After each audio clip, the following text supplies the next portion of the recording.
तो welcome to my you can say friendly podcast. मैं इसको पॉडकास्ट भी नहीं बोलूँगा क्योंकि इट्स जस्ट अ कन्वर्सेशन। ये तो आज हम बहुत कुछ बात करने वाले हैं related to I mean global scenarios, personal individual basis पे भी और एक कंस्ट्रक्टिव एंड डिस्ट्रक्टिव बेसिस पे भी बात करेंगे। डिस्ट्रक्टिव बेसिस ज़्यादा हो रहा है क्योंकि हाँ, तो बात करना बहुत ज़रूरी है। बिल्कुल।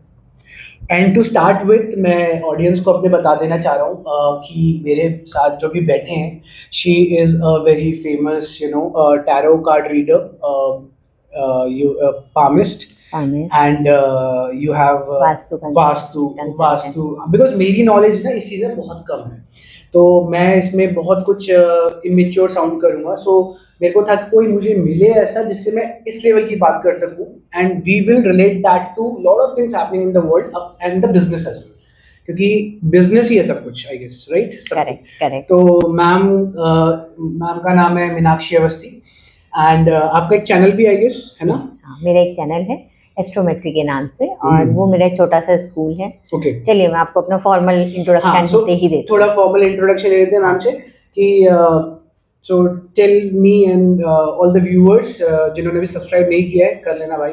ठीक है, व्यूअर्स बहुत क्रेजी होने वाला है ये मामला, because she is 10 years of experience in all this things. So आपको ये सब चीज़ें सुनने को मिल रही हैं, सो हैट्स ऑफ टू हर।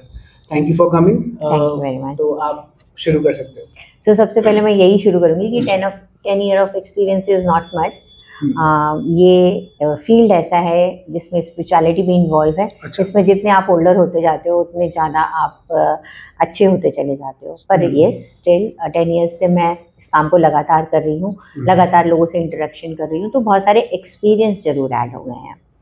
सो अगर मैं अपना फॉर्मली इंट्रोडक्शन दूँ तो by education I am a chartered accountant student, and by hobby I did my fashion degree, fashion designing degree. And profession is this. In front of you, I do many healing modalities. I do palmistry, I do tarot, I do vastu. And astrometry, अगर school के बारे में बात करें तो it's not only I don't, मैं ही केवल नहीं उसको बिलोंग करती, मेरे हस्बैंड भी मेरे साथ साथ ही हैं। तो वो भी ऑकल्ट प्रोफेशनल हैं, और पर वो एस्ट्रोलॉजी, न्यूमरोलॉजी, ग्राफोलॉजी इस तरह के सब्जेक्ट्स करते हैं। तो ओके, मतलब पूरी फैमिली इसमें इन्वॉल्व है। हाँ, हम दोनों तो तो इन्वॉल्व हैं। सीए अभी यू आर डूइंग दैट या फिर? आई लेफ्ट बिफोर, बहुत अच्छा। पहले मैंने उसको छोड़ दिया। अब तो यही कर रही हूँ और इसी को करने में बहुत मजा आता है। Okay, nice, very very nice. क्योंकि 10 साल बहुत होता है। मुझे तो 10 साल ट्रेडिंग में, मुझे अभी 10 साल हुए नहीं है भाई।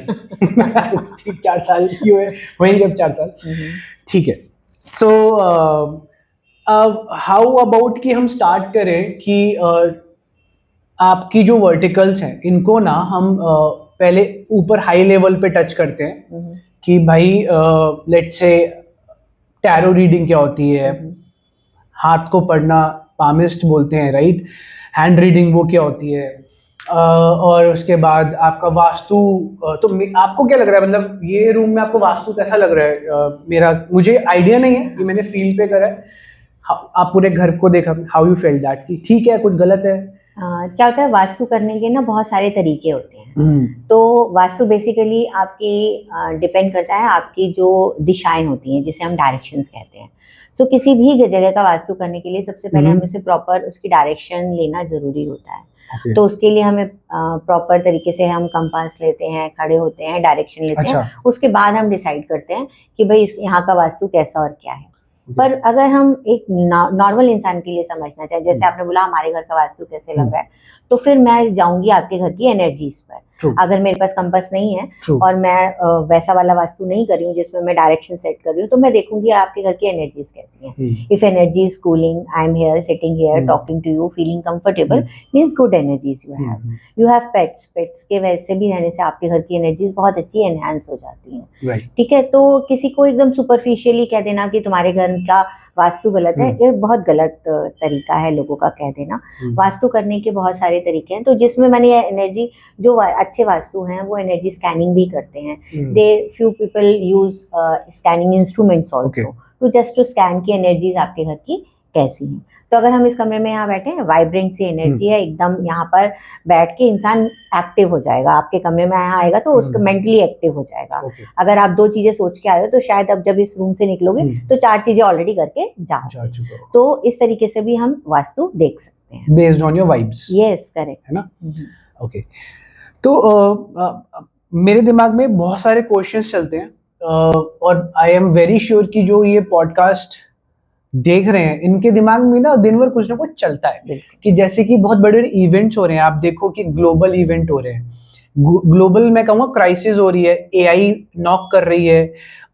एआई ने बहुत चीज़ें बिगाड़ दी है नॉर्मल ह्यूमन बींग्स की लाइफ में, चाहे वो कोई भी फील्ड हो। मैं कह रहा हूँ कोई भी फील्ड कह सकता हूँ, डॉक्टर बोल लो, इंजीनियर बोल लो, even in your profession as well things are going on a different level. AI bots बन जाएंगे कल को न्यूमरोलॉजिस्ट के, है ना? हैंड रीडिंग के तो ऑलरेडी सॉफ्टवेयर्स आ रहे हैं, बहुत सी कंपनीज हैं।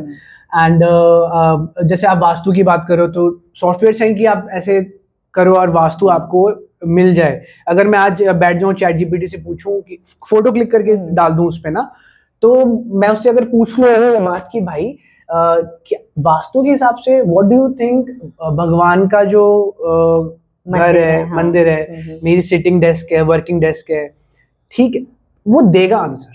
अब किस बेसिस पे देगा, सही है गलत है? So how do you think this AI is going to hit your vertical?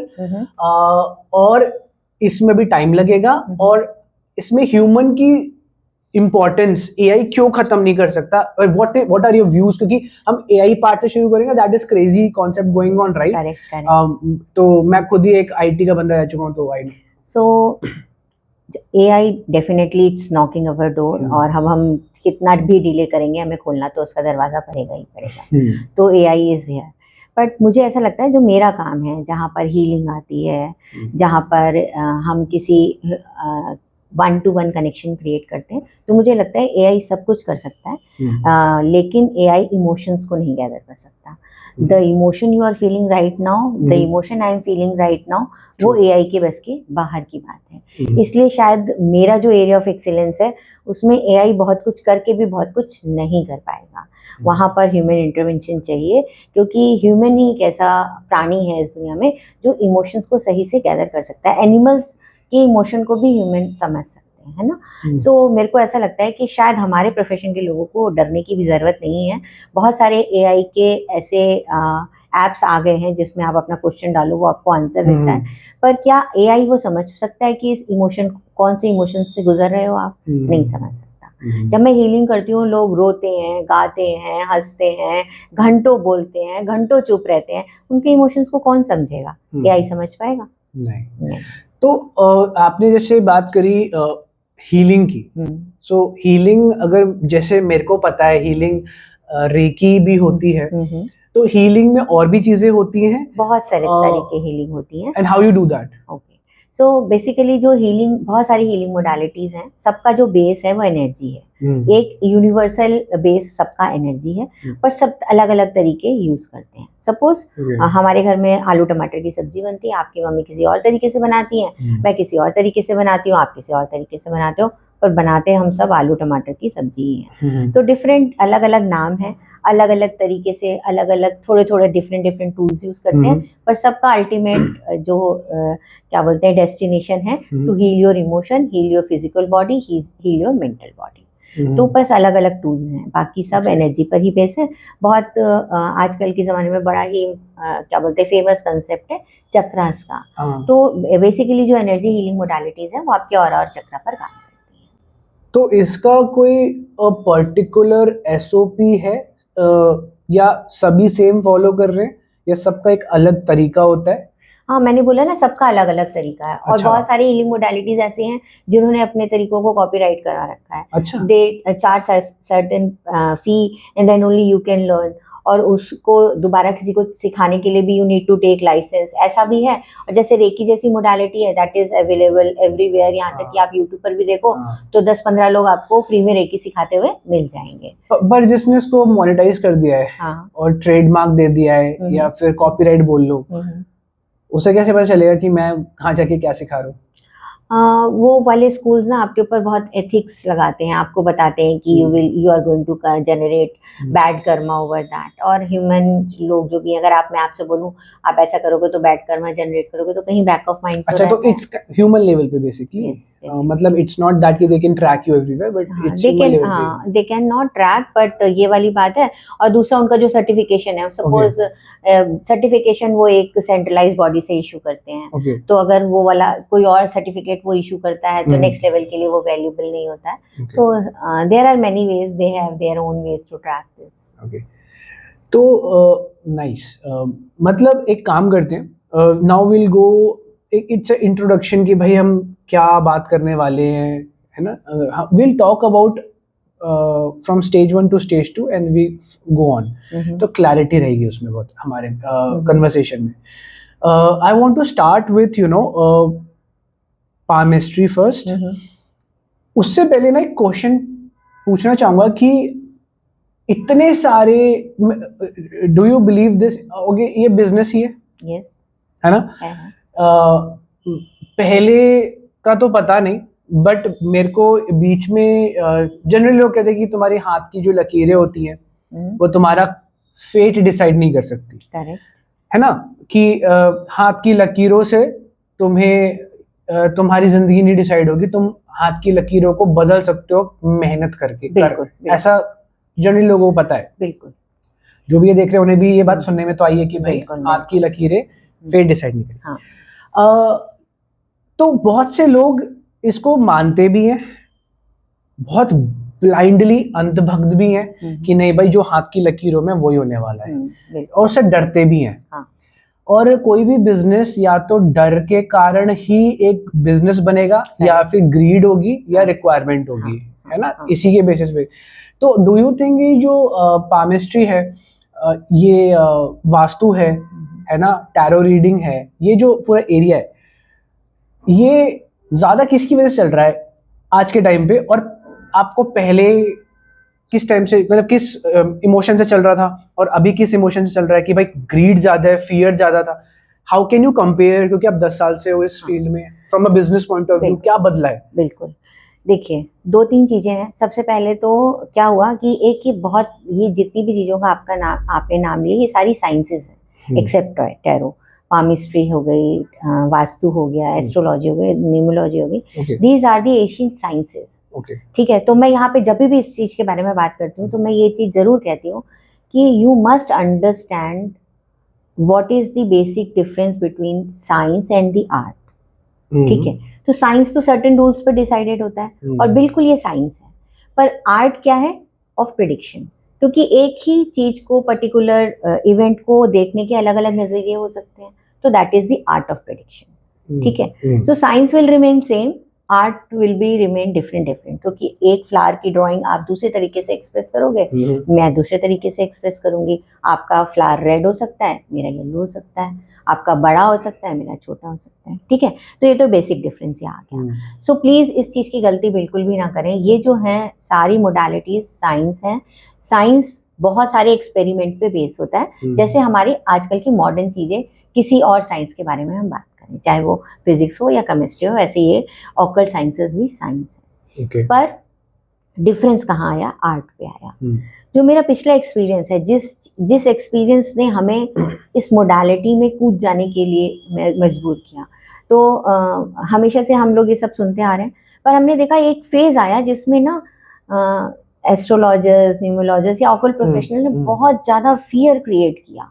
ऐसा हो जाएगा, ऐसा हो जाएगा, आप ऐसा पूजा करोगे तो नहीं, ऐसा हो जाएगा, ये रंग जरूर पहनना, आपको इस पंडित जी को इतने पैसे देने पड़ेंगे। लाइक लोगों को इतना फियरफुल कर दिया कि लोग एस्ट्रोलॉजर्स के पास जाने से डरने लगे। राइट, है ना। एक फेज आया था बीच में, एक फेज आया था, थोड़ा सा। अब ये फेज मुझे ऐसे पिछले 1-2 साल से ऐसे लग रहा है थोड़ा फेड आउट हो रहा है। अब उस फेज में एक नई चीज जुड़ गई, ये हमारे सोशल मीडिया का जमाना आ गया। Everybody is coming to, including me, everybody is coming to the channel, do this you will get this, do this you will get this. तो क्या हुआ, अब आजकल के लोग क्या चाहते हैं, मेरी लाइफ में ये नहीं हो रहा है, चलो किसी के पास चल के रेमेडी पूछ लेते हैं, रेमेडी करने से मेरी ये प्रॉब्लम सॉल्व हो जाएगी। पर ये भी बिल्कुल, ये भी एक आई फील थोड़ा सा गलत ही तरीका है इस साइंस को देखने का, क्योंकि ये जो साइंस है, मेरे हस्बैंड इतने सालों से एस्ट्रोलॉजी करते हैं, ये उनके वर्ड्स हैं, वो कहते हैं these sciences are the GPS of your life. जैसे गूगल है, आपको किसी डेस्टिनेशन पे जाने का रास्ता बताता है, ठीक है, अब आप उसे फॉलो या करो या ना करो, ये आपके ऊपर डिपेंड करता है। True. मान लीजिए आपने, गूगल ने बोला राइट मुड़ो, आप राइट की जगह लेफ्ट मुड़ गए, तो गूगल क्या करता है, उसे रीडायरेक्ट कर देता है, पर वो पहुंचाता तो आपको उसी डेस्टिनेशन पे है। तो आप राइट की जगह पे कई बार गिरा भी देता है, कई बार गिरा भी देता है, पुल से भी लोग गिर जाते हैं, हाँ, बिल्कुल ऐसे ऐसा भी होता है। तो अब क्या हुआ, आपने राइट ना लेकर लेफ्ट लिया, ये आपकी क्या थी, फ्री विल, जिसे हम कर्मा कहते हैं।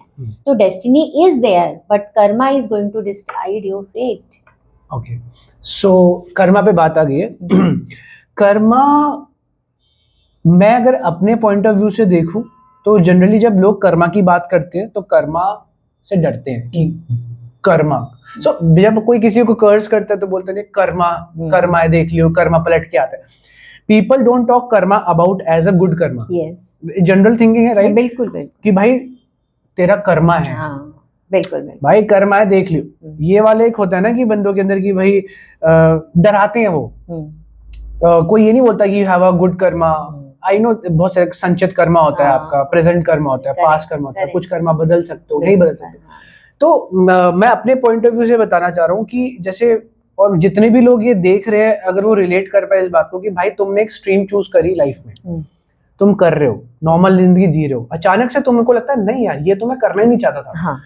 जैसे कि जनरली सब कॉलेज के अंदर तो इंजीनियर बनने जाते हैं, फिर कोई कुछ और ही बन जाता है। जैसे मैं आज आईटी में ट्रेडर बन के बैठा हूँ, है ना, और मेरा बिजनेस हेड हुआ। मेरे मॉम डैड कभी भी बिजनेस मेंटालिटी के नहीं थे, मेरे खानदान में लोगों ने बिजनेस नहीं किया।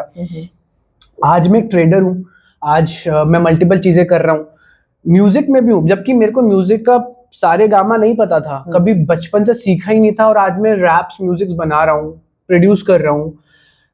तो क्या ये जो मैं आज कर रहा हूँ, ये मेरा कर्मा प्रीवियस बर्थ से रिलेटेड था, जो मैं कहीं बीच में मेरी जर्नी छूट गई थी और मैंने आज फिर पिकअप करी है कि हाउ इज दिस रिलेटेड, क्यों हुआ एकदम से मेरे साथ ये सब? क्योंकि मैं तो एक नॉर्मल जॉब कर ही रहा था और आप भी कर ही रहे थे, ऐसे बहुत से लोग कर ही रहे होंगे, और बहुत से लोग सोच रहे होंगे कि भाई ये कर लेते हैं, वो कर लेते हैं। तो ये उनके दिमाग में थॉट आ रहे हैं क्रिएटिविटी पॉइंट ऑफ व्यू से कि कुछ कर्मा का भी लिंक है इसके अंदर, देखिए प्रीवियस लाइफ का। हाँ, इसको ना मैं 2-3 तरीके से देखती हूँ, जो मेरी खुद की समझ कहती है कि देखिए, अगर हम आज से पहले अपने पेरेंट्स के एज पे जाएं तो सब लोग एक मोनोटोनस लाइफ जीते थे। इतने बड़े हुए, एक पर्टिकुलर नौकरी पकड़ी, उसी नौकरी को करते रहे, रिटायर हो गए, उसी दौरान बच्चों को किया। अब क्या हुआ, जब मैं अपनी करियर बनाने की एज में थी, तभी भी लोग एक करियर पकड़ लो, उसी में सेट हो जाओ, लाइफ में हो जाए, क्योंकि हम लोग ऐसे मीडियोकर फैमिली से आते हैं जहाँ पर ऐसा लगता है एक करियर सेट हो गया, एक बड़ी इनकम आने लगी तो लाइफ तुम्हारी सेट है ना, ऐसे वाले। जैसे अब हम लोगों ने अपने करियर अलग अलग चेंज किया, आपने भी, मैंने भी, तो ऐसे हमारी फैमिलीज भी जल्दी से बड़ा डर सी जाती थी, एक्सेप्ट करना उनको भी मुश्किल होता था। हमारी फैमिली में भी यही हुआ, क्योंकि जो मेरे हस्बैंड हैं उन्होंने भी अपना अच्छा एमबीए का पूरा प्रोफेशन छोड़कर अच्छे एमएनसीज में काम कर रहे थे, वहां से छोड़ कर डिसाइड किया कि तो जीरो से स्टार्ट किया। तो 2 तरीके से इस चीज को, कर्मा की बात को 2 तरीके से समझते हैं। एक तो क्या होता है, कर्मा सबके इंडिविजुअल भी होते हैं और एक कलेक्टिव कर्मा भी होता है, कलेक्टिव फैमिली कर्मा भी होता है, कलेक्टिव सोशल कर्मा भी होता है ना। तो आप ये देखिए, आज की डेट में मैं और आप ही नहीं, ऐसे बहुत सारे लोग हैं जिन्होंने पढ़ाई किसी और चीज की करी पर वो फॉलो कुछ और कर रहे हैं। पर आज के हम मॉडर्न टर्म्स में क्या कहते हैं, we are following our passion. ठीक है, तो रिस्क लेने की एक कैपेसिटी आ गई। तो कहीं ना कहीं सोसाइटी जो है ना, आपको वो रिस्क लेने में आपको कहीं ना कहीं हेल्प करती है, आपके माइंडसेट को चेंज करने में हेल्प करती है। कैसे? कि आपने किसी और को देखा कि वो भी तो कर रहा है, लेट्स ट्राई। हो सकता है बैक ऑफ माइंड में हमारे मन में भी थोड़ा डाउट ये हो कि हम ये अपना फील्ड चेंज करेंगे, हम सक्सेसफुल होंगे या नहीं होंगे, पर रिस्क लेने के लिए कहीं ना कहीं हम तैयार हो गए। पर जहाँ तक अब आपने बोला कर्मा की बात, तो ये बात मान के चलिए, आपकी लाइफ में जो भी घटित हो रहा है वो कहीं ना कहीं पहले से प्री डिस्टाइंड है। ऐसा तो है ही नहीं कि जो डिस्टाइन नहीं है। आप उसे जो थोड़ा बहुत चेंज करोगे तो आप पास्ट तो कभी चेंज ही नहीं कर सकते। आप चेंज अपना प्रेजेंट कर सकते हो और अपना फ्यूचर कर सकते हो। तो पास्ट में जो सीड डाले हैं वो आपके प्रेजेंट में आपके सामने है, आप प्रेजेंट में जो सीड डालोगे वो फ्यूचर में आपके सामने आएंगे। तो अगर अब आप ट्रेडिंग कर रहे हो, you are giving your 100% your trading, तो definitely you are going to get good results of trading in your future, not in past. बुरे भी होते लोग साहब, बिल्कुल होता है, बिल्कुल होता 10 में से 9 के साथ बुरा होता है। होता है। मैंने तो बर्बाद होते हुए हाँ, देखे हैं लोग। हाँ, तो ये तो है ही है। तो वो क्या, वो पिछले जन्म में बर्बाद नहीं हो पाए थे, इस जन्म में बर्बाद होना चाहते थे कि नहीं, ऐसा पिछले जन्म में बर्बाद नहीं हुआ, पिछले जन्म में किसी और को बर्बाद किया था, आज उसकी वजह से आज बर्बाद हो रहे हैं। बिकॉज मेरे जानने में ही है, नाम नहीं लूंगा भाई, घर पे पिटाई हो जाएगी मेरी। ठीक है, वन ऑफ माई रिलेटिव्स, तो he was doing very good in his life, very good, मतलब यार अच्छा कर रहा, and then suddenly he lost maybe 60-90 lakhs in trading, बिना सीखे कर रहे थे, and now he is maybe physically depressed, mentally depressed, maybe coming out of it, and it's really sad. जैसे मैंने कहा, मैं कंजूस ट्रेडर हूँ भाई, मेरे को तो डर लगता है, मेरा कैपिटल लूज नहीं होना चाहिए। बिल्कुल, मैं बढ़ाऊंगा तो ठीक है, कोई बात नहीं भाई, मेरी प्रेजेंट कैपिटल नहीं जानी चाहिए। उसके लिए मैं बहुत डर डर के ट्रेडिंग करता हूँ, और that's why I become this successful in trading, कि भाई पैसा नहीं लूज करा है, कमाया है। तो इसमें इस चीज में कर्मा की बात में कहाँ से आया, उनके साथ कैसे रिलेट हुआ है? उनके साथ ये देखो ऐसे relate business point of view से, चलिए बिजनेस पॉइंट ऑफ व्यू से समझिए। पहले आपने हो सकता है लास्ट लाइफ में किसी की हेल्प करी हो, ऐसे slowly and gradually help grow करने में, तो शायद उस कर्मा का पॉजिटिव फल आपको आज मिल रहा है कि सही समय पे आप सही डिसीजंस ले पा रहे हो। This is all about this correct timing, nothing else. कोई भी बिजनेस हो, करेक्ट टाइमिंग ही सबसे इंपॉर्टेंट है। सही जगह पर सही बंदा जो जिस वक्त सब जहां पर होता है, अगर वो सही समय है तो उसको फायदा मिलता है। फॉर कोई भी बिजनेस हो, XYZ कोई भी बिजनेस हो। तो और जो लोग जिन्होंने लॉस कर दिया, मेरे हिसाब से ऐसा मैं समझ सकती हूँ कि उन्होंने या तो किसी का गड़बड़ किया होगा, उनकी वजह से किसी का कुछ चला गया होगा, जिसका वो आप जिन्होंने ले लिया, अब आपका ट्रेडिंग में भी अगर गया है तो किसी ना किसी को तो फायदा होगा, किसी एक के नुकसान पे। तो हो सकता है उनका नुकसान पहले उन्होंने किया हो, आज वो उसका फायदा उठा रहे हैं। Okay, so karma is a bitch, actually. Karma is for me, it's a very good bitch. But the thing is कि I think when I can say karma is a investment. Yes. Karma is not trading. No. कि अभी किया और 2-3 दिन रखा, या scalping कर ली, जैसे मैं ट्रेडिंग टर्म से बोलूं कि भाई तुरंत रिजल्ट मिल गया, नहीं, तुरंत लॉस हो गया, नहीं। कर्मा इज अ इन्वेस्टमेंट, कि आप ये अक्यूमुलेट कर रहे हो, हो सकता है आपको इसी लाइफ में मिल जाए, हो सकता है आपको वो अगली लाइफ में मिल जाए। चलो इसको कैसे समझते हैं, मेरे टर्म्स में समझिए, जो मेरी अंडरस्टैंडिंग कहती है। कर्मा इज अ सीड, ठीक है, सीड है। अब सीड तो हर एक प्लांट का होता है। कोई प्लांट जल्दी से ग्रो होता है जिसकी लाइफ छोटी होती है, कोई प्लांट इतना बड़ा बरगद जैसा ट्री होता है जो धीरे धीरे बढ़ता है लेकिन हजारों हजार साल क्या बोलते हैं आपको फल देता है। आपकी ट्रेडिंग के टर्म्स में समझते हैं, कोई छोटा प्लांट आपने अमरूद का पेड़ लगाया तो 3 साल में शायद वो फ्रूट देने लगता है, ठीक है, तो वो शॉर्ट टर्म इन्वेस्टमेंट हो गई। और मान लीजिए आपने बरगद का पेड़ लगाया तो वो देगा तो लॉन्ग टर्म में आपको प्रॉफिट, पर सालों साल आपको उसका फायदा देता चला जाएगा। So may be just like a bamboo tree, yes, वो लेगा 3 साल ऊपर आने में, पर वंस आएगा तो चलता ही, वो शूट करता है, बिल्कुल। सो इसी तरीके से जो भी कर्मा है वो सीड है।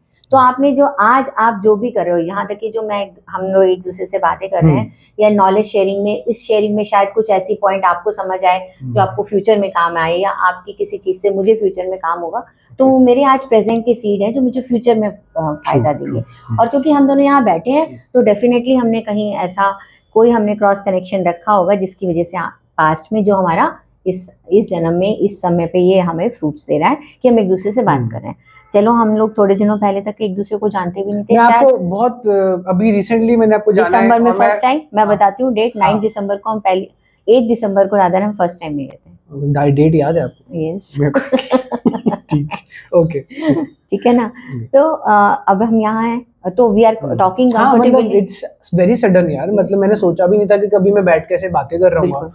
वाओ, हमारी फैमिलीज के लिए भी उतना ही सरप्राइजिंग आएगा। अच्छा, हाँ, उन्हें नहीं पता। सो मेरे को ना एक चीज बड़ी दिमाग में चल रही है आजकल। आप एक चीज देखो ना, सडन, आपको नहीं लगता है कि सडन शिफ्ट हुआ है हमारे अर्थ के कर्माज में? क्योंकि मैं जनरली काफी बुक्स पढ़ता हूँ, मैंने भृगु संहिता पढ़ी है, सूर्य सिद्धांता पढ़ने की कोशिश कर रहा हूँ क्योंकि बहुत डिफिकल्ट बुक है वो, करेक्ट। एंड मैंने भविष्य मालिका जैसे पढ़ी है। तो उसमें ना और एक फैक्ट बताता हूँ मैं आपको, आपको पता ही होगा ये बात, 1941 का जो कैलेंडर है इस इक्वलेंट टू 2025, ठीक है। 1941 के जो इंसिडेंट हुए थे, जैसे कि अमेरिका एंटर किया था पर्ल हार्बर के वॉर के बाद जापान के साथ, अमेरिका देखो फिर ग्लोबल क्राइसिस में लीड कर रहा है और अटैक ही कर रहा है बेसिकली। आपका जर्मनी ने इन्वेजन शुरू कर दिया था, ठीक है। रशिया यूक्रेन में देखो क्या हो रहा है, ये जितने भी, और तब भी फाइनेंशियल क्राइसिस आई थी बिकॉज ऑफ वॉर्स, अभी भी फाइनेंशियल क्राइसिस चल ही रही है because of war plus AI, and AI itself is a war, ठीक है। नाउ ये जो 1941 का जो कैलेंडर है डेट वाइज एग्जैक्टली मैच कर रहा है 2025 से, so history is repeating itself, even consequences भी, तो कि अर्थ का कर्म है। बिल्कुल, देखो मैंने अभी थोड़ी देर पहले बोला था, एक हमारा इंडिविजुअल कर्मा होता है, इंडिविजुअल कर्मा के बाद सेकंड लेवल पर हमारा फैमिली कर्मा होता है, क्योंकि देखो फैमिली में अगर कोई क्राइसिस आती है तो सारे मेंबर्स एक साथ ही झेल रहे होते हैं उस क्राइसिस को। फिर उसके बाद हमारा एक कलेक्टिव कर्मा, अगर हम थोड़ा और लेवल पे जाएं तो हमारा कंट्री लेवल का कलेक्टिव कर्मा होता है, अगर किसी एक, और उसके बाद एक अर्थ लेवल पे। तो एवरी सोल इज इवॉल्विंग अपने अपने पेस पे, और इसी के साथ साथ हम इवॉल्व हो रहे हैं, हमारी अर्थ भी इवॉल्व हो रही है, ठीक है। तो हमारी अर्थ भी इवॉल्व हो रही है, और डेफिनेटली आप ये देखेंगे जो ये हम कहते हैं ना सतयुग, त्रेता, द्वापर, कलयुग, ये इवोल्यूशन का ही तरीका है।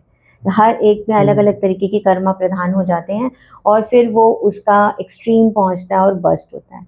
तो कलयुग में आप देखो ना कैसी आपको स्पेशली रिलेशनशिप को लेकर जो नई जनरेशन है उनके कैसे कैसे थॉट प्रोसेस हैं, कैसे कैसे रिलेशंस में जा रहे हैं, पीछे मुड़ के देखते हैं हमारी जैसे उम्र के जो लोग हैं या हमारे जो मॉम डैड हैं उनको बिल्कुल डाइजेस्ट नहीं होता है। तो ये पूरी अर्थ इवॉल्व हो रही है, और जो हमारे जो देश आपस में लड़ रहे हैं, चाहे हिंदुस्तान पाकिस्तान लड़ रहा हो, चाहे रशिया यूक्रेन लड़ रहा हो, चाहे हमारे इजरायली लोग कर रहे हो, ये सारे लोग ना आपस में एक दूसरे के कर्मा को निगेट करने की कोशिश कर रहे हैं, और एक खत्म तभी होगा जब either of the people are going to forgive, कहीं ना कहीं फॉरगिवनेस आएगी, या एक्चुअली कर्मा निगेट हो जाएगा, कोई उससे लेसन हम लर्न कर लेंगे, है ना। ऐसा है।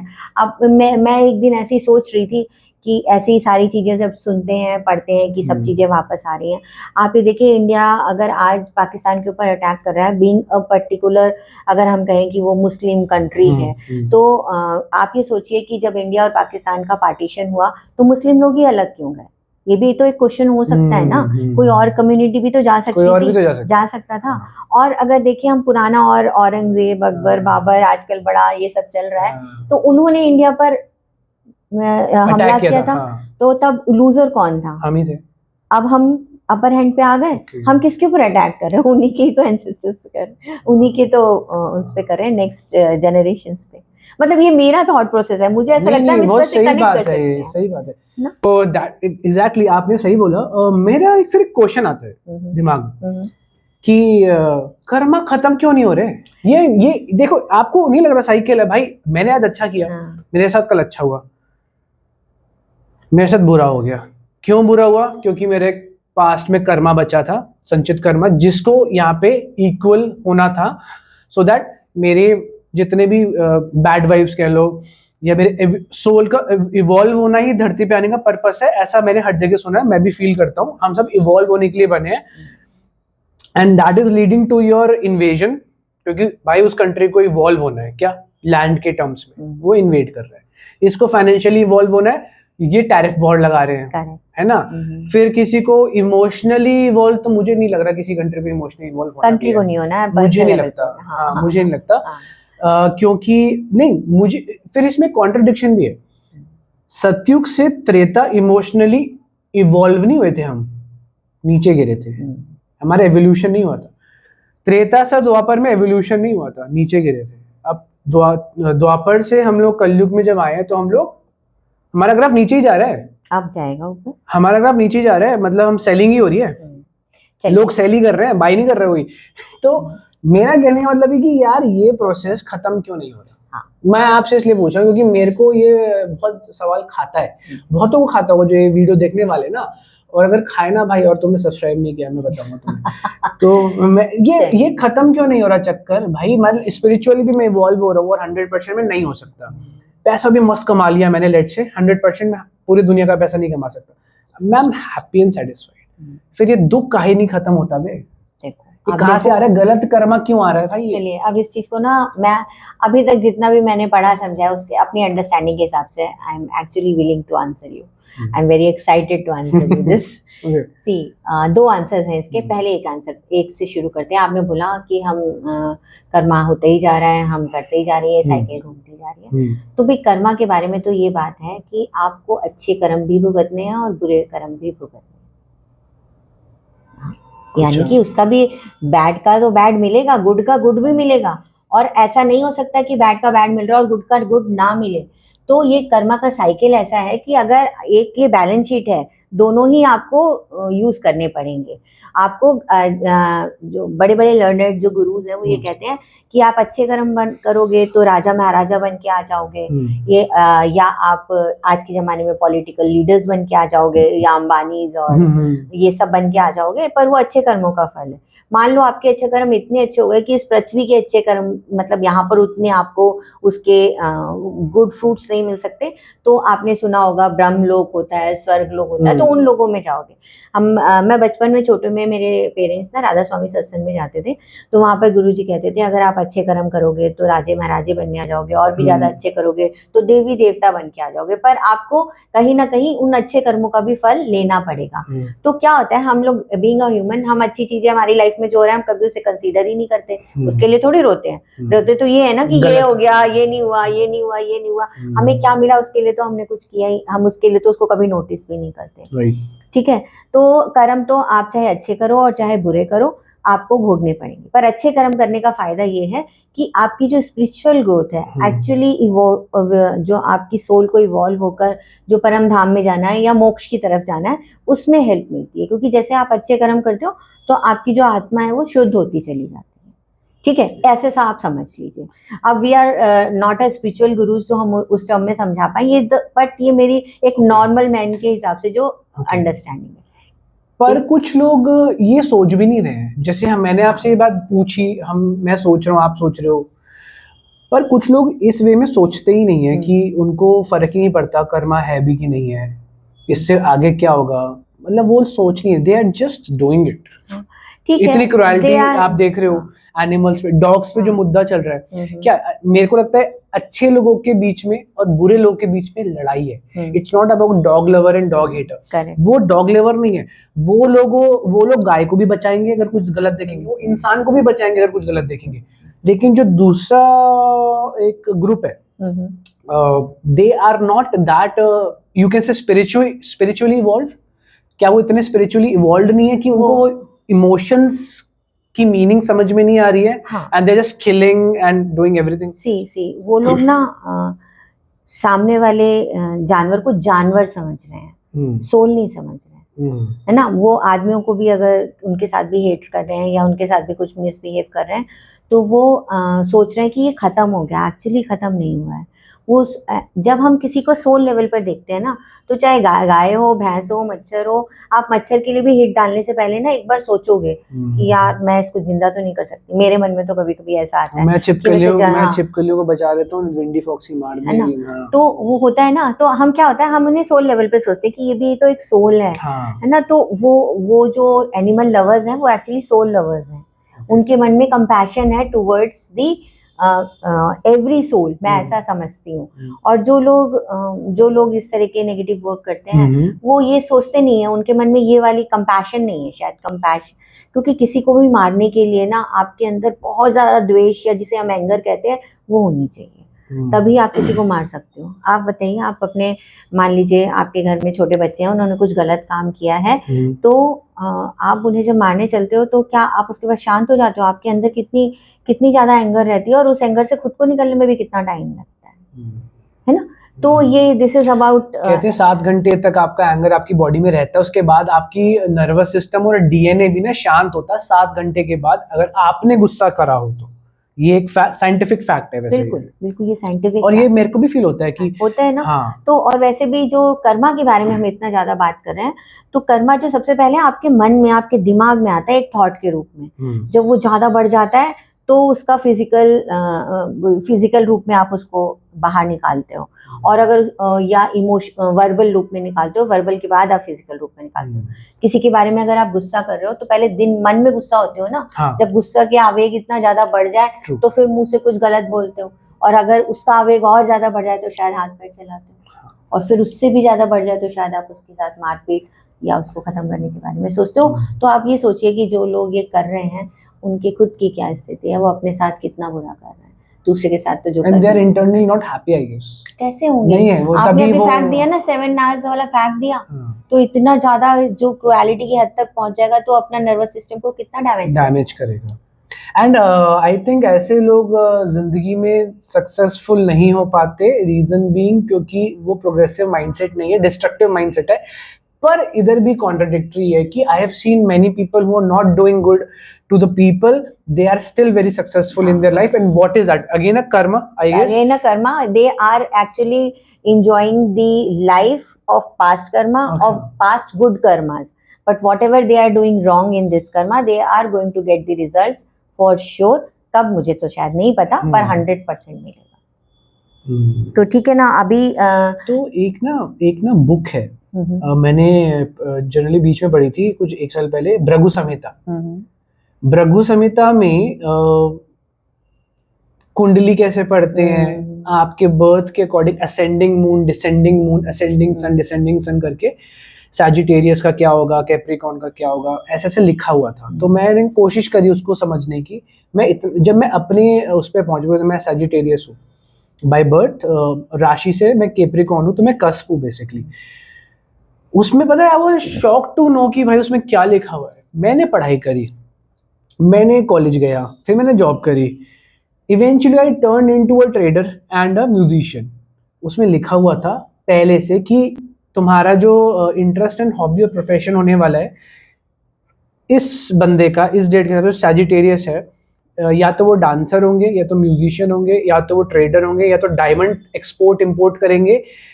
ऐसी चीजें लिखी थी उसके अंदर। एंड आई वाज शॉक कि भाई ये 30 साल के बाद पता चल रहा है मुझे अभी पर्सनली, और इसमें तो लिखा हुआ है कि मैं यही करने वाला हूँ। और वो मेरे को मून से इफेक्ट पड़ता है ऐसे ना, कि जो मेरा जो साइन है वो, मैं मून साइन है मेरा। देखो, मून से तो सबको फर्क पड़ता है। मून आपके इमोशंस को ड्रिवन करता है। एक मून साइकिल के बारे में आपको बताती हूँ। आप जरा आज जैसे आज न्यू मून है, आज न्यू मून है, अमावस्या। अच्छा, बहुत अच्छा दिन आज। हाँ, मैं एक्साइटेड हूँ बहुत। और आज शनि अमावस्या भी है, मतलब तो इसलिए शनिवार को अमावस्या पड़ती है, तो बहुत अच्छा डे होता है। और वैसे भी जो गॉड सैटर्न है या शनि भगवान जो है, वो कर्मों के फल लाते हैं। आपके अच्छे कर्म का अच्छा फल और बुरे कर्म का बुरा फल देते हैं। तो ही इज अ जज एक्चुअली, है ना। तो डे इज वेरी गुड। हम मून साइकिल के बारे में बात करते हैं आज। आपके बाद आप नोट करिएगा, जैसे जैसे लोगों के लिए थोड़ा डिफरेंट भी हो सकता है, पर जैसे जैसे असेंडिंग मून होगा, पूर्णिमा आएगी, आप अपने आप को इमोशनली बहुत ओवरवेल्म हो पाओगे, और जैसे जैसे कम होगा वैसे वैसे आप अपने इमोशंस को सेटल करते जाओगे। हाँ, क्योंकि कई बार मुझे ऐसा लगता है कि मैं जिंदगी में बहुत अच्छा कर रहा हूँ, और भाई जो भी बोलूंगा तुम्हें भी रिलेशन, इसलिए तुम रिलेट कर पाओगे, क्योंकि ये सबके साथ होता है। मुझे कई बार लग रहा होता है कि यार I am doing very good in my life, जबकि मैंने कुछ नहीं किया होता उस दिन, मैं खाली बैठा था। लेकिन जब मैं बहुत कुछ अचीव करके बैठा होता हूँ, तब मुझे बहुत फील, पता है क्या दिमाग में आता है, क्यों कर रहा हूँ ये सब, क्या ही फायदा है इससे, हो ही क्या जाएगा, सबको तो मरना ही है। जब सबको मरना ही है तो इतनी मेहनत क्यों कर ली मैंने, इतना नाम, इतना पैसा कम, कोशिश भी क्यों कर रहा हूँ मैं। जाता हूँ पहाड़ों पे, दाल रोटी खाता हूँ, बढ़िया अच्छी हवा इनहेल करता हूँ, मेडिटेट करता हूँ और सो जाता हूँ, क्योंकि अगला दिन भी वही होने वाला है। सब कुछ के बाद ये डाउनफॉल वाला जो एक थॉट आया, फिर आई थिंक कि भाई ये ही तो जिंदगी है, ये कोई डाउनफॉल थॉट नहीं था मेरा, ये एक्चुअली में द रियल थॉट है जो मुझे रियलाइज हो रहा है। तो ये इतने फ्लक्चुएशंस होते हैं मेरी जिंदगी में कि आई गेस ये सब उससे रिलेटेड है। हाँ बिल्कुल, 100% रिलेटेड है। और तभी तो मैंने आपसे इनिशियली बोला कि एस्ट्रोलॉजी इज अ साइंस, है ना। तो इट इफेक्ट्स अवर लाइफ। और यस, बहुत अच्छा। अभी जैसे आपने बोला कि आपने पढ़ाई कुछ और करी, प्रोफेशन कुछ और कर रहे हो, तो आई एम श्योर आपकी डेट ऑफ बर्थ में 7 होगा, मे बी 2 बार 7 हो, ऐसा भी हो सकता है। तो ओके, बताइए। जैसे मेरा डेट ऑफ बर्थ है 20 दिसंबर 1990। ओके, तो इसमें 7 आता है? नहीं आता।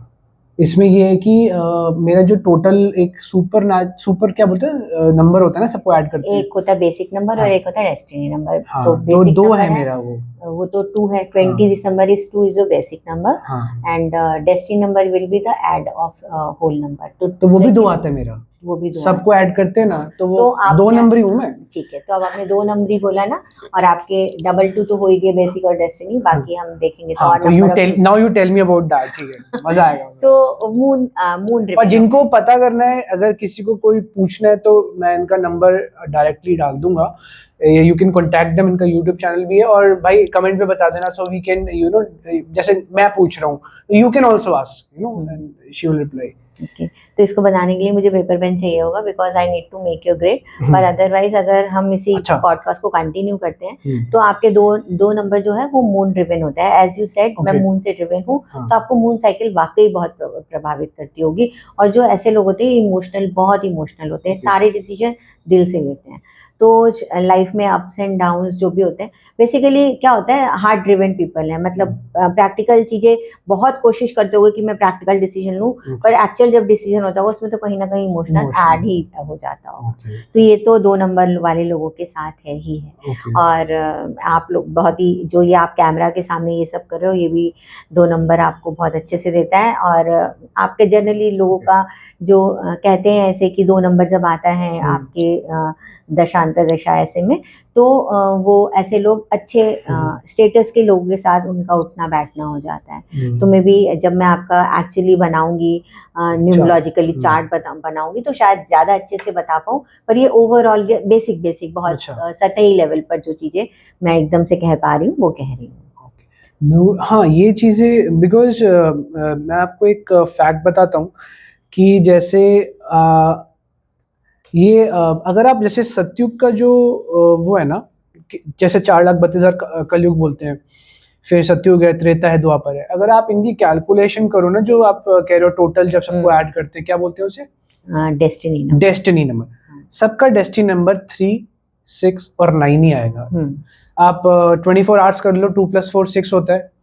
आप 60 मिनट्स कर लो, 6 + 0 6 होता है। ऐसे ही आप 12 महीने को 1 + 2 कर लो, 3 होता है। टेस्ला ने ये बात उजागर करी थी कि 369 is the number of universe. तो ही सेड कि everything is related to 3, 6 and 9, और इसके बाहर जो भी आपका रिलेशन है वो यूनिवर्स से सिंक में नहीं है। तो इवन मैं जब ट्रेडिंग की बात करता हूँ, जो हम फिबोनाची सीरीज यूज करते हैं, आपने देखा, आपको मैं बता रहा हूँ कि फिबोनाची में क्या होता है, वी ड्रॉ फिबोनाची सीरीज, उसके अंदर लेवल्स होते हैं। मार्केट अगर ऊपर चढ़ रहा है बहुत तगड़े तरीके से और मार्केट में करेक्शन आया है, तो वो अगर वो 60% से आया है और वहां से बाउंस बैक करा, तो ट्रू करेक्शन। अगर वो 60% से, गोल्डन रेशियो भी बोलते हैं, 1.6 समथिंग होता है, उससे नीचे जाता तो मतलब मार्केट का पूरा चेंज ऑफ करेक्टर हो गया, मतलब मार्केट अब रिवर्स हो गई है। जिसमें मैंने एक वीडियो बनाई है फिबोनाची सीरीज पे, you can go and watch on the same list में, बेसिक में होगा वो। तो यहाँ पे भी 3, 6 और 9 के जो लेवल्स होते हैं ना, स्टॉक मार्केट की बात कर रहा हूँ मैं, बहुत तगड़े तरीके से काम करते हैं। हाँ, इसीलिए न्यूमरोलॉजी का इतना ज़्यादा महत्व है। अब तो न्यूमरोलॉजी लोग मॉडर्न होके आपके फ़ोन नंबर की न्यूमरोलॉजी, आपके नेम नंबर की न्यूमरोलॉजी, इन सब की भी न्यूमरोलॉजी चल रही है कि आपका फ़ोन नंबर में क्या नंबर है तो उसका क्या फ़ायदा होगा।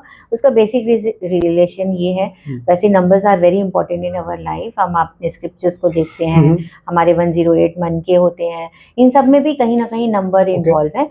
और वैदिक न्यूमरोलॉजी हमारे शास्त्रों से ही कहीं ना कहीं निकल के आता है। जो कि आजकल तो मार्केट में बहुत सारे तरीके की न्यूमरोलॉजी है। लोशु ग्रिड है जो चाइनीज न्यूमरोलॉजी है। हाँ, जिसे चाइनीज न्यूमरोलॉजी कहते हैं। तो वो अलग चीजें बोलती है, हम अलग बोलते हैं कि वो भी सेम ही बोल रही है? नहीं, ऐसा नहीं है। अच्छा। पाइथागोरियन है, शेल्डियन है और वैदिक है। ऐसे कई सारी तरीके की मार्केट में आजकल की डेट में न्यूमरोलॉजी है। बेसिकली जो मेरा खुद का पर्सनल जो एक्सपीरियंस है न्यूमरोलॉजी को लेकर, कि कैरेक्टरिस्टिक्स वगैरह बताने में, आपका ह्यूमन कैरेक्टर, आपके बेसिक बिहेवियर, नेचर बताने में, all numerologies are quite good. But जब हम प्रेडिक्शन के पॉइंट ऑफ व्यू से न्यूमरोलॉजी को देखते हैं तो I find Vedic very accurate.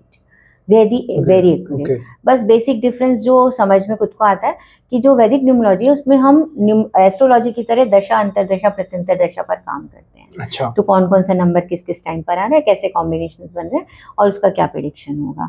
तो यस, आप न्यूमरोलॉजी, आपने टेस्ला का नाम लिया, तो डेफिनेटली न्यूमरोलॉजी हमारी लाइफ को बहुत इफेक्ट करती है। और शायद इसीलिए जो आजकल के जो मॉडर्न ऑकल्ट पीपल हैं, उन्होंने से नेम के साउंड से, वाइब्रेशन से या मोबाइल के नंबर से भी जोड़ दिया है, क्योंकि नंबर्स तो हर तरफ ही हैं। बस वो उन्होंने अपनी अंडरस्टैंडिंग बैठाई कि ये नंबर होगा तो ये फायदा होगा या नुकसान होगा। बेसिकली आजकल हम सब लोगों का पॉइंट ऑफ कनेक्शन क्या है, मोबाइल नंबर ही है। हमारे पास किसी का एड्रेस ना हो, नाम ना हो, मैक्सिमम वही रहता है, मोबाइल हो, मोबाइल का नंबर हो, तो हम उसको हर जगह पर ढूंढ सकते हैं ना। तो इसीलिए वो हमारी लाइफ में इतना इंपॉर्टेंट रोल प्ले करता है।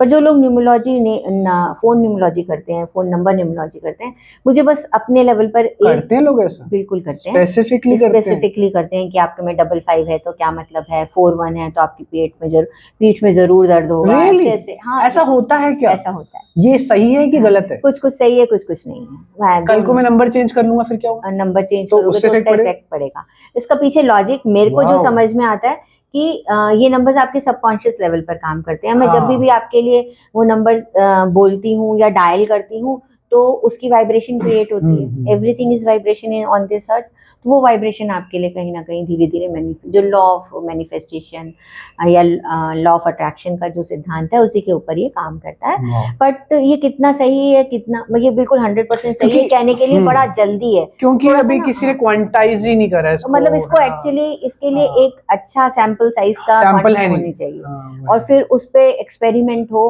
फिर जाके एक पर्टिकुलर हम किसी नतीजे पर पहुंचे तो हम बोले कि हाँ ये नंबर आपके लिए काम करता है। पर बेसिक जो नंबर के कैरेक्टर हैं 1 2 3 4 5 6 के जो कैरेक्टर हैं उनके कहीं ना कहीं तो ऐसा इफेक्ट दिखाई देता है। ठीक है, लेकिन अब एकदम स्ट्रांगली बोल देना कि ये नंबर ऐसे ऐसे आएगा तो इसका ये मतलब होगा, अभी लगता है कि हम थोड़ी साइंस के बारे में बोलने में थोड़ी जल्दी कर रहे हैं, ऐसा मेरा पर्सनल मानना है। आपने मेरे को एक चीज बताई थी जिसमें आप काम करते हो, that is this cord cutting, right?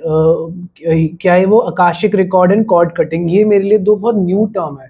मैंने शायद कॉर्ड कटिंग तो सुना था, बट आकाशिक रिकॉर्ड भाई मैंने कभी नहीं सुना था।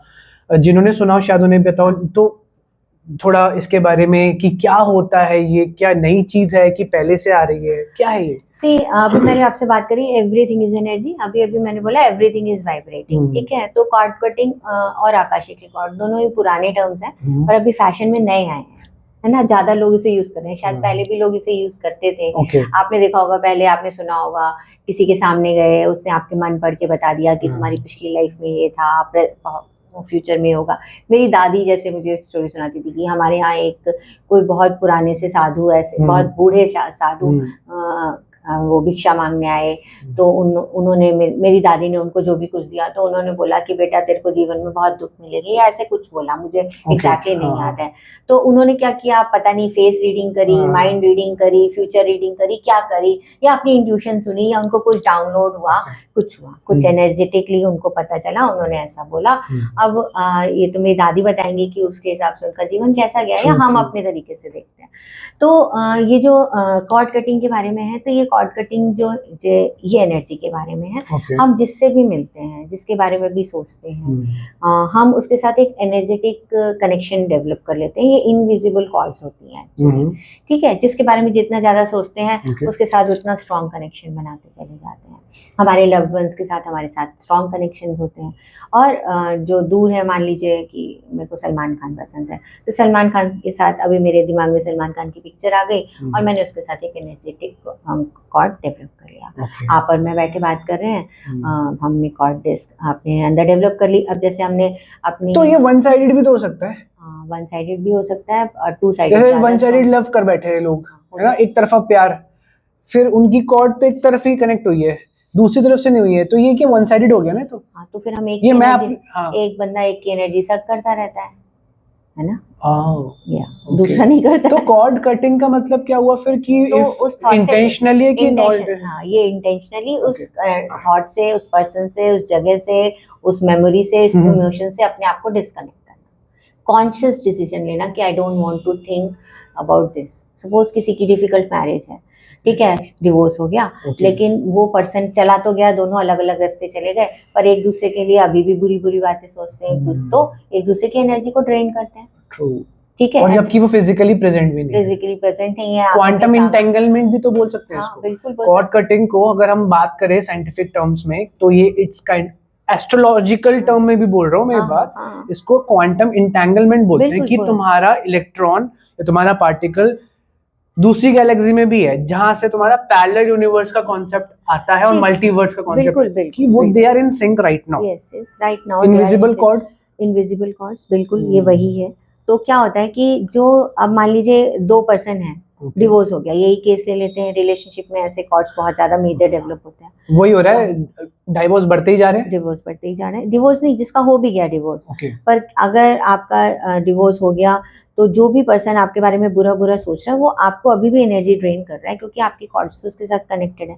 डिवोर्स के केस में मुझे इसलिए भी ज्यादा लगता है क्योंकि अलग अलग इमोशंस के साथ अलग अलग चक्र पर कॉर्ड्स कनेक्ट होती हैं। अच्छा, हाँ, तो अगर आप किसी के साथ इमोशनली इन्वॉल्व हो, आपका हार्ट चक्र कनेक्टेड है, ठीक है, किसी के साथ आपका ग्रीड है, जेलस है, कंपैरिजन है, सोलर प्लेक्सस हो गया, आप किसी के साथ फिजिकली इन्वॉल्व हो तो आपका सेक्रल चक्र कनेक्ट हो जाता है, अगर आप किसी मॉनेटरी लेवल पे इन्वॉल्व होते हो तो आपका रूट चक्र कनेक्ट हो जाता है, किसी के साथ विलफुली इन्वॉल्व होते हो आपका थर्ड आई चक्र कनेक्ट होता है। आपके कई बार इतने स्ट्रॉन्ग कनेक्शन हो जाते हैं कि वो आपके कई बॉडी ऑर्गन्स पे भी जाकर वो मैनिफेस्ट होते हैं। सो कॉर्ड कटिंग इज एक्चुअली, बहुत ही सिंपल शब्दों में कहें तो इंटेंशनली किसी के साथ अपना डिस्कनेक्शन करना। तो ये हमें पढ़ाया क्यों नहीं जाता स्कूल में? ये इतना इंटरेस्टिंग टॉपिक है। हमारे स्कूल में, हमारे अभी एजुकेशन सिस्टम में बहुत सारे चेंजेस की ज़रूरत है, और मैं सरकार से ये रिक्वेस्ट भी करना चाहती हूँ कि ऑकल्ट प्रोफेशन के लिए भी कम से कम एक प्रॉपर डिग्री विग्री होनी चाहिए, जिससे लोग अच्छी पढ़ाई प्रॉपर कर पाएँ और ये हमारे एशियन साइंस जो है वेस्ट ना हो, क्योंकि अब ये तो कई सारे लोगों की डिस्क्रिप्शन पर है। मैं जो पढ़ाती हूँ वो मेरा पॉइंट ऑफ व्यू है, आप पढ़ाओगे तो आपका पॉइंट ऑफ व्यू है, हम दोनों से पढ़ने के बाद जो तीसरा बंदा प्रैक्टिस करेगा वो अपने पॉइंट ऑफ व्यू से करेगा। तो वही वाली बात आ गई, साइंस तो साइड में हो गई, आर्ट ऑफ प्रेडिक्शन ज्यादा प्रिवेल कर रही है। होप रीजले आया था, होप रीजले ईस्ट इंडिया कंपनी से हमारे हिंदुस्तान में, जब तो ईस्ट इंडिया कंपनी ने ही ट्रेडिंग शुरू करी थी एम्स्टर्डम में, जिसने अंग्रेजों ने, उस पर भी एक मैंने वीडियो बनाई है, हु स्टार्टेड स्टॉक मार्केट करके। तो वो आप अगर देखोगे तो आपको समझ में आएगा, स्टॉक मार्केट का जो पहला कॉन्ट्रैक्ट था, पहला ट्रेड था, 2 बंदों ने शुरू किया था, वो ईस्ट इंडिया कंपनी से थे। ओके, एम्स्टर्डम में उनका फिजिकल ऑफिस था। होप रीजली एक बंदा था, उसने क्या किया, होप रीजली ने पूरा करिकुलम बनाया जो आज हमारे बच्चे पढ़ रहे हैं ना, ये होप रीजली के करिकुलम को पढ़ रहे हैं, जो कि एक अंग्रेज था ईस्ट इंडिया कंपनी से। उसने, ब्रिटिशर ने क्या किया था, क्लैरिकल और एडमिनिस्ट्रेटिव काम के लिए करिकुलम बनाया था कि भाई, क्योंकि अंग्रेजों को गुलाम चाहिए थे, तो उन्होंने बोला भाई हमें तो वो बंदे चाहिए जो हमारे लिए क्लर्क वाला काम करे, एडमिनिस्ट्रेटिव जॉब करे। ऑफिसर के लिए कोई नहीं बनाया था। बिल्कुल, वेरी ट्रू। वो करिकुलम उन्होंने एजुकेशन में डाला, उस पे कॉम्पिटिटिव एग्जाम करवाए, सो दैट कल को जो उसे पास करेगा उसको हम ये हायर क्लर्क बना देंगे, हायर एडमिनिस्ट्रेटिव ऑफिसर बना देंगे, not the owner, not the कुछ बड़ा उपाधि देंगे। ऑब्वियसली आज भी चल रहा है, वो आज भी चल रहा है। हम अब तो फिर भी हमारी नई ये सब काम मुझे 10 साल पहले कर लेना चाहिए था, क्योंकि मेरा दिमाग इतना डेवलप भी नहीं हुआ था। I was into studies, competitive exam, job, पैसा। लेकिन जो आज मैं आपके साथ बैठ के कर रहा हूँ और आप जो मुझसे बात कर रहे हो, यार 10-10 साल के बाद लोगों को अपने ड्रीम रियलाइज हो रहे हैं जस्ट बिकॉज ऑफ दिस। हमारा एजुकेशन सिस्टम ऐसा है ना, आप किसी और को, मैं किसी को कुछ क्या ही बोलूं, हमारे एजुकेशन सिस्टम क्या है। आज भी मेरी डॉटर स्कूल में, तो मेरा क्या ध्यान रहता है कि भाई अच्छे मार्क्स आ जाए, है ना।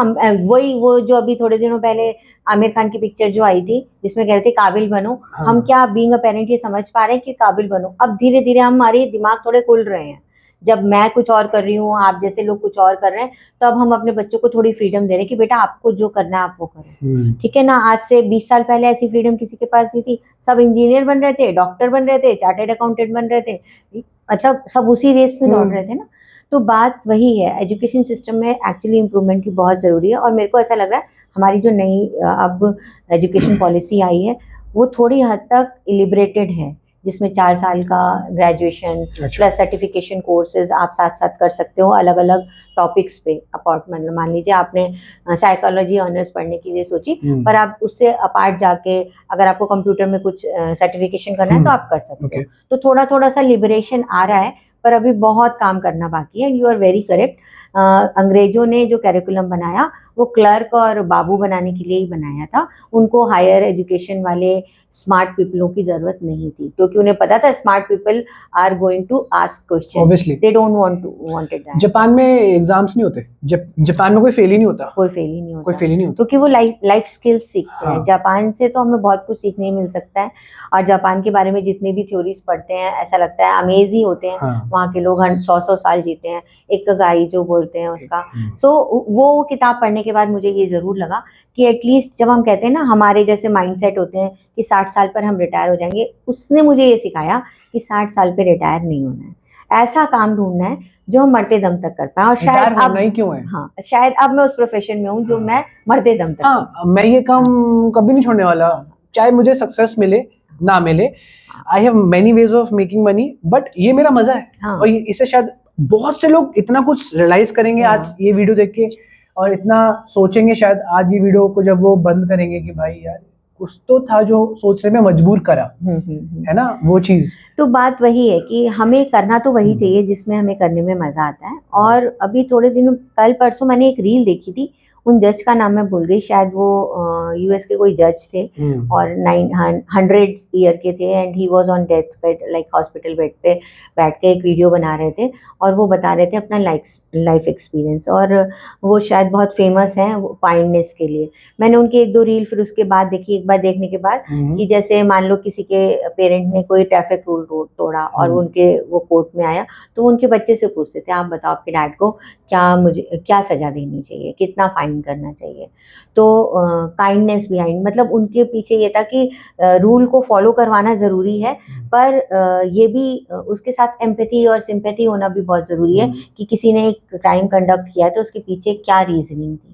जैसे कि उन्हीं की एक और रील देखी, मतलब ये सारी चीज़ें सोचने पे मजबूर करती हैं। उनकी एक रील देखी कि एक कोई ओल्ड अंकल थे, वो उन्होंने ट्रैफिक सिग्नल तोड़ा था, पर वो अपने बीमार बेटे को जल्दी से जल्दी हॉस्पिटल पहुंचाना चाहते थे। Good intention.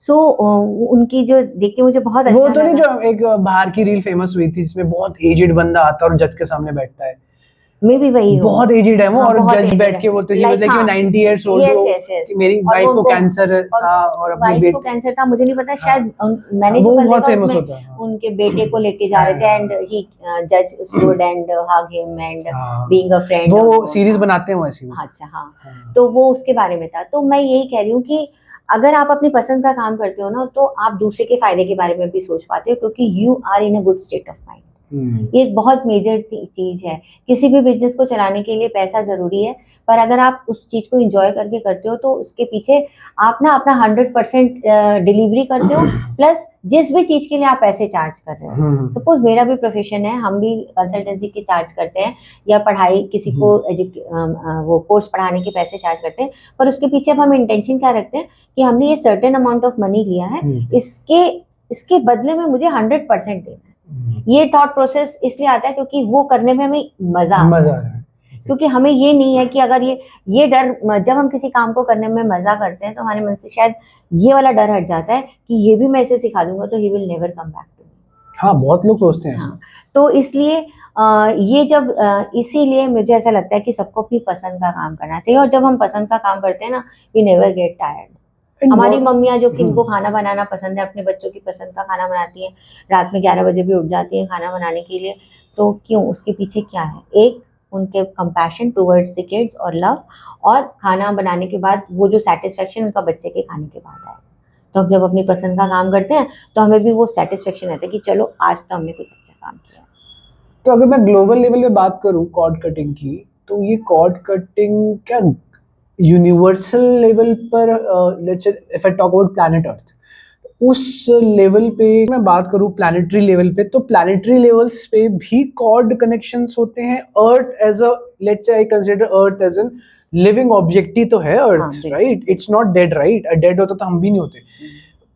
Earth is a living being, उसका भी एक, जैसे बोलते हैं कि इन सम अदर गैलेक्सी और planets there is a Kepler B12 और केपलर करके एक प्लैनेट है जो कि it's equivalent to Earth. Yes. तो क्या वो भी एक कॉर्ड कनेक्शन है, जो दो आइडेंटिकल प्लैनेट्स हैं बट हम वहाँ पहुंच नहीं पा रहे, वो अलग बात है।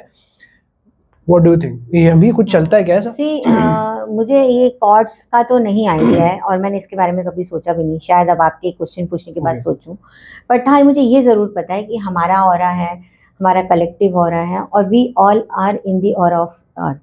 तो हम ऑरा के अर्थ में हैं, अर्थ के ऑरा में हैं, तो इसलिए हम आपस में एक दूसरे के साथ कनेक्टेड हैं। आपने जितने भी स्पिरिचुअल टीचर्स को सुना होगा, वो क्या कहते हैं अल्टीमेटली, वी आर वन, क्योंकि we belongs to same destination and we are living in the same aura.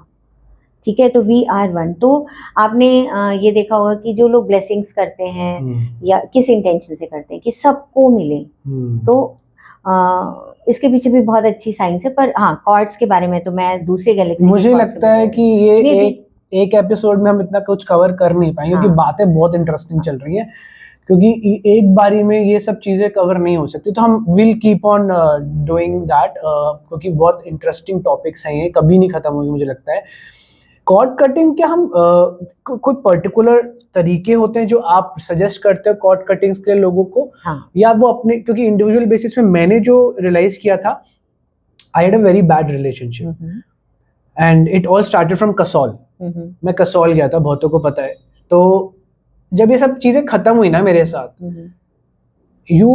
मुझे तब ये कॉर्ड कटिंग का वर्ड नहीं पता था, टर्मिनोलॉजी मुझे कुछ दिन पहले पता चली जब आपसे बात करी थी मैंने। मैं कसौल गया, आई रोट अ सॉन्ग, कहते हैं I wanted to take everything off my chest so that I can forget everything.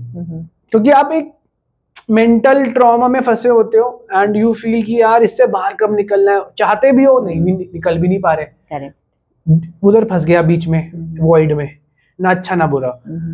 उधर गया मैंने गाना रिकॉर्ड किया, चेहरा पूरा शूट करा।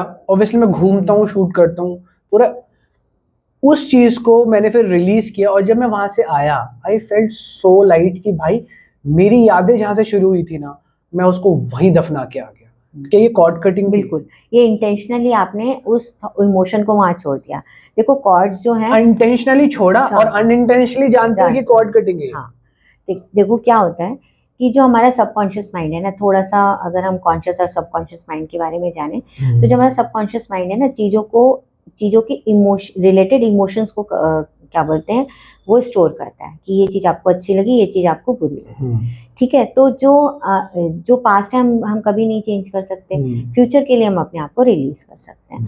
तो जब हमने इंटेंशन किया कि ये मेरी बैड मेमोरी है, I just don't want it any more, तो हम उससे डिस्कनेक्ट हो गए। जब हमने बोला आई don't want it any more, तो क्या मतलब हुआ कि हमने अब उसके बारे में सोचना छोड़ दिया। आपने क्या बोला, मैंने रिलीज कर दिया, मैं रिलैक्स हो गया। तो आपने अपने दिमाग से उस मेमोरी को वहीं छोड़ दिया और फिर उसने आपको हॉन्ट नहीं किया। तो बेसिकली आपने अपने लेवल पे वो सारे कॉर्ड्स को डिस्कनेक्ट कर दिया। अब ऐसे अगर मैं हीलर की तरह बात करूं, तो फिर हम क्या करते हैं, हम आपकी कॉर्ड्स डिस्कनेक्ट करते हैं, फिर उन कॉर्ड्स को, क्योंकि उनको लोग तो कहीं ना कहीं वो एनर्जी पाइप्स हैं, उनको कहीं ना कहीं से एनर्जी चाहिए, तो उन्हें किसी ऐसी जगह पे कनेक्ट कर देते हैं जहाँ से उनको फीड मिलता रहे, वो आपके पास वापस ना आए। अगर कोई जो देख रहा है हमारा भी, ये देखो सिंपल सी बात है, एनर्जी प्रोसेस है, कोई एक पूरा प्रोसेस, हीलिंग का प्रोसेस होता है। कई सारे लोग, जैसे अब आपने खुद, आप इतने विलिंग थे कि आपने अपनी विलिंगनेस से उसको डिस्कनेक्ट कर दिया। कई सारे लोग इमोशनली इतने स्ट्रांग नहीं होते, तो उन्हें हीलर्स की हेल्प लेनी पड़ती है। और बहुत सारे सर्टेन वेज हैं जिससे हीलर भी आपकी हेल्प कर सकते हैं और आप खुद भी अपनी सेल्फ हेल्प भी कर सकते हैं। जैसे कि रात में सोने से पहले आप सोचो कि आज पूरे दिन में मैंने जिसके साथ भी जो भी कॉर्ड, नेगेटिव कॉर्ड्स बनाए हैं, अनऑथराइज्ड कॉर्ड्स बनाए हैं, आज मैं उन सबको रिलीज करती हूँ, गो रेस्ट इन पीस। ठीक है, इतना कह के भी सोना इंटेंशनली वो आपको बहुत हेल्प करता है। ठीक है, बट हम जब भी कॉर्ड्स डिस्कनेक्ट करते हैं तो हमें ध्यान ये रखना है कि भाई हम नेगेटिव और अनऑथराइज्ड कॉर्ड्स को ही डिस्कनेक्ट करेंगे। हमें अपने लव्ड वंस के साथ डिस्कनेक्शन करने की कोई जरूरत नहीं है, वो तो हमें फीड करते हैं, वो तो हमारी लव इमोशंस है, हमें फीड करते हैं। उतना सेल्फ रियलाइजेशन होना जरूरी भी तो है। हाँ, जरूरी भी है। और बहुत सारे लोग ये जब भी कॉर्ड कटिंग के बारे में करते हैं तो सबसे पहले यही आता है, कॉर्ड्स कट कर देंगे, हमारे अच्छे लोगों से भी डिस्कनेक्शन हो जाएगा, तो हम जीवन कैसे जिए। अनऑथराइज्ड जो हमारे बिना जाने हमारे साथ कनेक्ट हो गए। अगर आप और आपका और मेरा ये पॉडकास्ट जो लोग सुन रहे हैं वो कहीं ना कहीं हमसे कनेक्ट हो गए, अनऑथराइज्ड है ना, हमने तो उन्हें परमिशन नहीं दी हमारे साथ कनेक्ट तो हो जाओ। लेट्स से अगर कोई कल आपके पास आता है या कोई आना चाहता है, तो you have a certain process and certain duration and certain techniques, right? Yes. And you guide them and they do that. Yes. Or So sometimes I do. They say they I can do. come to you, they can contact you, Yes, right? yes, And there is a process. Yes. Nice. मैं भी आऊँगा क्योंकि हो सकता है कुछ chords बची हो मेरी। ठीक है। And then we'll wrap it up for the next part. This is the starting. This is not the end. बिल्कुल. And we will leave this here only. And we will ask our viewers to ask questions so that we can take those questions in our next podcast. Very nice. तो एक काम करेंगे. This is an introduction. Next, we'll talk about lot of things. मेरे पास भी बहुत कुछ है मेरे दिमाग में, तो वो हम करेंगे. And thank you so much आज यहाँ पे आने के लिए और